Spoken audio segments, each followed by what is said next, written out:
কি অবস্থা সবার? আশা করি সকলে ভালো আছেন। তো এখন আমি দোকানে যাওয়ার লাগে বাড়িতে বেরিয়েছি। এখন বাজে প্রায় 10টা। তো কই বাতিজাটা কই, এই যে বাতিজারা এনে বেরিয়েছি সবাই দোকানে যাওয়ার লাগে। এরাও বাড়ির সামনে দিই, চলো যাওয়া যাক। তো এখন দোকানে যেতেছি রাস্তা দিয়ে। আজকে সকালবেলা গাড়ি পাইতেছি না, তো কিছু করার নাই, দেখা যাক। আর মোটর সাইকেল আনি না আজকে, মোটর সাইকেল বাড়িতে বড় ভাই লইব। তো দেখতে দেখেন, এই অন্যদিন গাড়িতে আজকে গাড়ি নাই।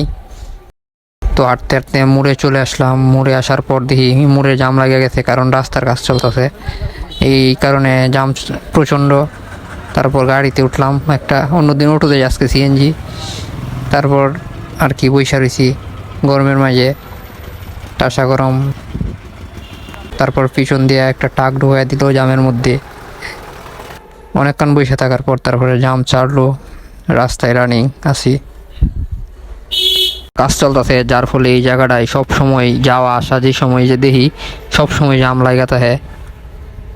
কিছু করার নাই, রাস্তার কাজ করলে জাম লাগবেই। এক সাইড বন্ধ, আর এক সাইড দিয়ে চালু আছে।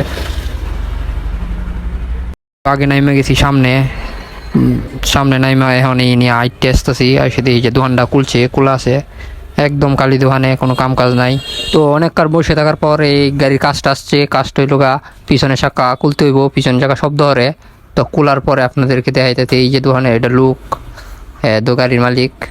এই যে এখন খুলবো, এই তো গাড়ির চাকাটা খোলা শেষ, খুললে রাখলাম মাত্র।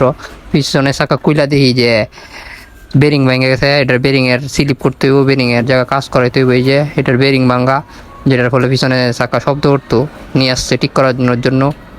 কইলা দিব, এটা ওয়াশপ্রুফে নিয়ে যাবো, নিয়ে গিয়ে পরে মাল ধরে ঠিক করে আনবো। আনলে পরে আবার লাগাই দিব। আর টুকটাক কাজ আছে যেগুলো আমরা করবো। আর এক গাড়ির ইঞ্জিন খোলা, এই যে এটার পিস্টন লাগাইতে হইব। ইঞ্জিন খোলা দুই আর ওই ধরে খাইছি, এটা শুকাইলে তারপরে ওইটা ওয়াশপ্রুফ নিয়ে যেতে হইব। বলছিলাম এই গাড়ির কাজ শেষ, কাজ কমপ্লিট। ওয়াশপ্রুফতে কাজ করে আনছে, লাগাই দিয়ে দিচ্ছি, কাজ শেষ। আমি আসলাম একটা গাড়ির, অন্য একটা গাড়ির মাল নেওয়ার জন্য। ক্লাস কেবল যেটা চিরে গেছে, যেটা নিতে আসছি এই বাসায় মাল বিক্রি করে। এই গাড়িটা নিয়ে আসছি মালটা নেওয়ার জন্য। এই গাড়িটার বয়স প্রায় অনেক, 30 বছরের মতো হইব, অনেক পুরনো গাড়ি, আরও বেশি হইতে পারে গাড়িটার বয়স। ভিতর ঢুকলাম মালটা নেওয়ার জন্য। বাসার ভিতর ঢুকার পরে দেখি বাসার ভিতরে একটা গাড়ি দাঁড়ানো, RTR অ্যাপাচি টিয়া কালার। তারপর আর কি কেবলটা নিলাম, নিয়ে বাইরে যাব। দোকানে আসার পর দেখি আর একটা গাড়ি কাজের জন্য আসছে, এটা করলাম। এটা হচ্ছে MAZ গাড়ি, এটা সার্ভিসিং করা হবে। তো ভিডিওটা এই পর্যন্তই। সবাই লাইক কমেন্ট করবেন বেশি বেশি করে, ধন্যবাদ।